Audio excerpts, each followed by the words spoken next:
This series contains graphic themes, language, and descriptions not suitable for all ages. Listener discretion is advised. Unless stated otherwise, all names, places, and events are wholly imaginative and fictional. Any resemblance is purely coincidental.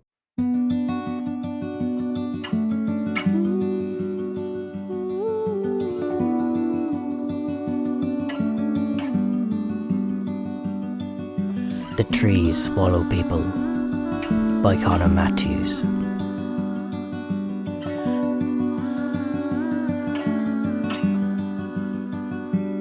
Chapter 10.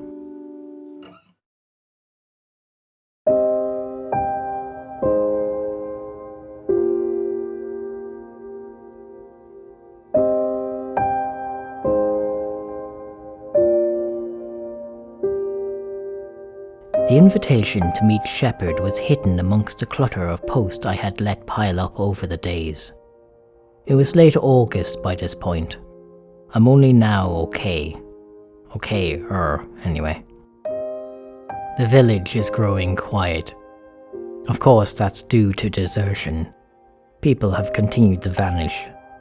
It's no longer strangers disappearing. Now it's people you know the name of. Jack the newsagent, John the barman, Colina the trad singer. The once giddy gossip of Mr. So-and-so has turned tactless. Tragedies are only fun at a distance. Besides the disappearances, people were hitching up posts, so to speak, and leaving in droves. Many weren't even bothering to wait for the for sale signs to go up. Houses were gutted overnight. In my depression, I had allowed the post to gather.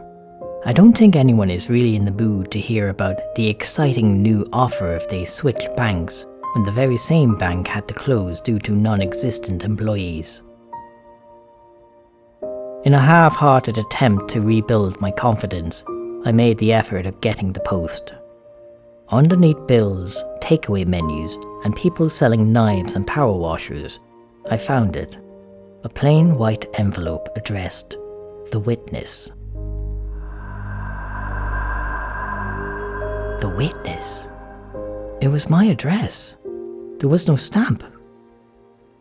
This was hand-delivered. I studied the envelope and its crisp, sharp corners with a clear, pure white surface free from smudges and the neat handwriting across its face. On the other side was a return address, Shepard, 9959 Rivell Lawns, Leixlip, Kildare. My eyes stung as the air hit every millimetre I exposed to my shock. I read and reread the name over and over, refusing to admit to myself that I was correct. Shepard. Just one name. That's it. Even before I opened the unsealed flap, untucking it, I knew what this was about. Maybe that day back in the village, when he spoke to me, was his first attempt. This was his second. To whom it concerns. Cara, Majin ma gwich Majin Shaw agus gok Majin. I trust this letter finds you well, yet hope it leaves you all the better. I believe the time has come for our acquaintance to be solidified into something more developed and familiar. As such, I would be honoured and humbled if you would accept my invitation to a discussion at my current residence, see return address, on Wednesday the 24th at 1 o'clock in the afternoon. Lunch will be served. Should assistance be required with transport, I'll have 2 followers of mine escort you. Otherwise, I look forward to your independent arrival. With prayers, Shepard. This may surprise you, but I wasn't unfamiliar with this kind of letter. While unemployed, I'd often receive invitations to attend seminars, job activation schemes, and other such bull.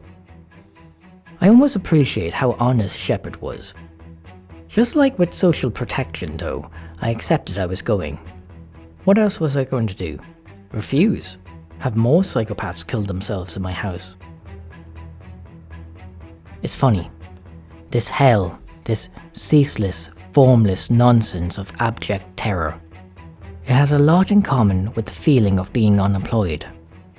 The lack of direction, the insurmountable size of chance and happenstance I'm expected to climb, the rumination of why. Why don't you have a job? Why are the trees eating people? Why don't you apply for other things? Why are people losing their minds? Why don't you consider bar work? Why am I scared to leave my house now? Awash in a life stranded in a blistering storm of howling nothingness, a cavalcade of capitalism and meaningless randomness. What else was I going to do? I went.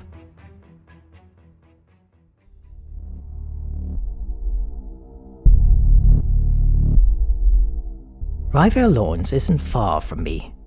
It was just a case of leaving the estate and crossing the road, passing the seasonally empty school and the perpetually empty church, down the Rye Hill, past the nursing home, across a shallow river waiting to swell with the autumn rain, and up a steep slope. This end of the village was just as bad for desertion as my side was. Houses lay hollowed like freshly picked snail shells, their occupants torn out by the crows of fear. At least one had the door just left open, revealing a glimpse through the bare house and out the back door. A cavern tempting to whistle with a lonesome breeze and ring with the echo of fading family memories. I got to the house and stood outside. I don't know what I expected. Maybe a campsite, something like a new age group drumming and singing in tongues. But it was just a house. There was even a car outside in the driveway, a dark blue 2018 2 Skoda. I hummed to myself, bemused, before continuing up to the door. I didn't even get to ring the doorbell before Shepard opened the door. His smile, the sincere crinkle around his eyes. It was endearing, almost beautiful how happy he was to see me. For a second, I was taken by how he was kind of handsome up close. A bit too old for me, but then again, if he wasn't a religious nut, who wouldn't fantasize about cuddling with an older man on the sofa on a rainy Saturday morning? As he spoke, my eyes drifted down to his feet. "It was foretold and it is done. You came. I knew you would. They knew you would. This is the good word they have told me about. And you shall be the parchment which shall carry those words, the sacred vessel from which the cleansing of our sins will be birthed, a herald of our salvation. Welcome, welcome, and thank you, witness." He was wearing the fucking slippers. The slippers I jokingly imagined him wearing all those months ago. That's all I could think about in that moment. I was only half listening to what Shepard was saying. In fact, he said way more than that. It's just that's all I could remember looking back now. I just couldn't believe it. It wasn't even like they were a similar pair or that they reminded me of the original pair. No, they were the exact pair I had imagined. I swore to myself in that moment, if this fucker's got a lasagna in the microwave and RuPaul streaming, I was going to lose my mind. "Enter. We have much to discuss." His words snapped me back to the present, and I entered as he stepped aside to let me in. If it hadn't been for those slippers, I may have noticed, before stepping in, and definitely before Shepard closed and locked the door, that while the outside of the house was unassuming, the inside was a different matter altogether. It was crowded. Not so much you couldn't move around, but enough where you felt like you were at a house party. Though I don't know what house party features people just standing around. It was as though they were frozen in time, living mannequins that only swayed slightly due to the rhythm of their breath. In the hallway, one faced the stairs. One on the second step was looking directly at me, though I think that was more because I was standing in her eye line.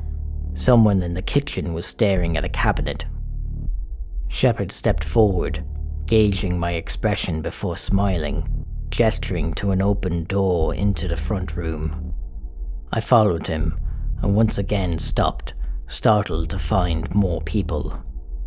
Again, few enough to move around, but enough to feel claustrophobic. They were again looking in every possible direction, unblinking, unmoving. Aside from the people, the room was bare and featureless. No sofa, no chairs, nothing on the walls. Shepard phased through the room, almost swelling his chest, as though to prove how sure he wouldn't knock into someone he was.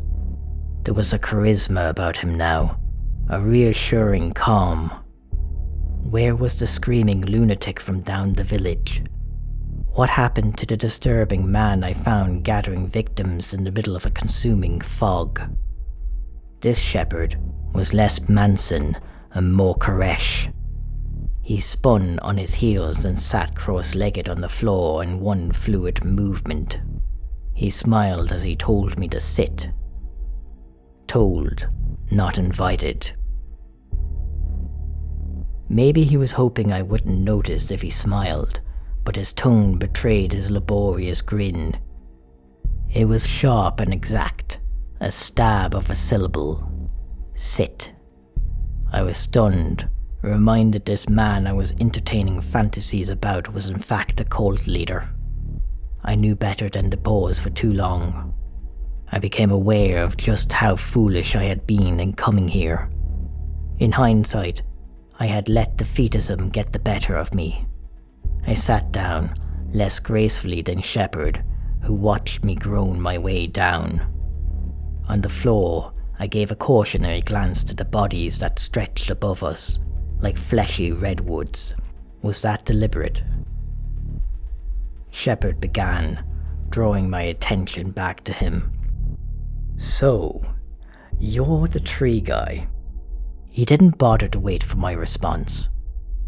I understand, of course. People do like to simplify things, especially when it comes to the order of things. Misnomers are bound to occur. Of course, no one reasonable would call you the tree guy. Weird thing to be pissy about, but okay. We, of course, know what you truly are, and what our titles are. I didn't respond. My silence must have been inviting, because he leaned in to satisfy what he must have misconstrued as anticipation on my part. I am the Shepard, and you are the witness. That night came flooding back to me, like the tide of blood expelling from that slit throat beneath a manic smile. It didn't help Shepard had the same look of unnerving glee. We all have our honors, though it takes great humility to accept our own. The worm who welcomes the embrace of the bird suffers less than the lion who wishes to remain a cub. My honor is to guide the few to salvation, to rudder through the storm. Hence, I am Shepard. First the slippers blew my mind, now I find out Shepard isn't his name? In that moment, I was just praying he wasn't going to tell me that his name was something like Benedict or Terence. He continued, like all those before me, I have the honor to lead the few. But all prophets need their gospels, their psalms. You are the tree guy. That is why you were the first to see, though you were blind. The trees will not harm us. Years from now, when we are all held in the sublime, we will read your words and hold you up as our apologist. And that is why I wished for you to be here today, witness. Slowly, the house full of people turned to face me, with stony eyes of judgment. Maybe they were expecting me to run. Maybe they were hoping I would.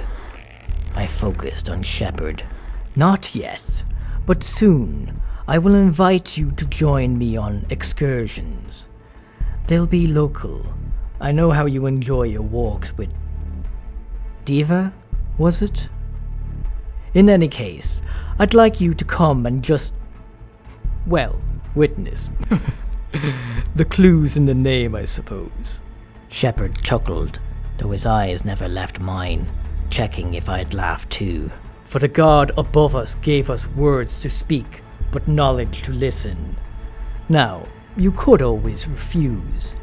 Deny your place in the annals of history. As Shepard spoke, the forest of bodies around us bent towards us, swaying in the foreboding power of his words. I tried my best to focus on him, but unlike him, I wasn't at ease with a room full of people closing in on me. You could say no thank you to my offer. You'd have every right to. But know this. As I said, we all have our titles. Even when we refuse one, another is more forcefully placed upon us. I doubt you'd like your next title any better, and I promise you, I will not extend the same pleasantries I have today, should you be placed in the role of Ha-Satan. I look back on it now, and think it was interesting that he should use that word. It means adversary in Old Hebrew. It's where we get the name Satan from. On the matter of Shepard's offer, what else could I say? The fight was beaten out of me. I just wanted to be left alone. I never wanted any of this. The next best thing I could do is just minimize my suffering. Just go along with him. So I said yes. Maybe he was right. Maybe fighting has been the problem. Still, that disgustingly pleased look on his face, like he just negged me into bed, sat in the pit of my stomach, threatening me with a feeling of gurgling bile tickling my throat. He offered me lunch. I'm nearly sure I could hear the microwave being turned on, but I said I had to go for Diva's walk. Something Shepard ended our conversation with followed me all the way home.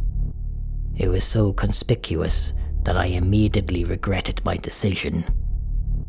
I wonder what role Diva will play in all of this.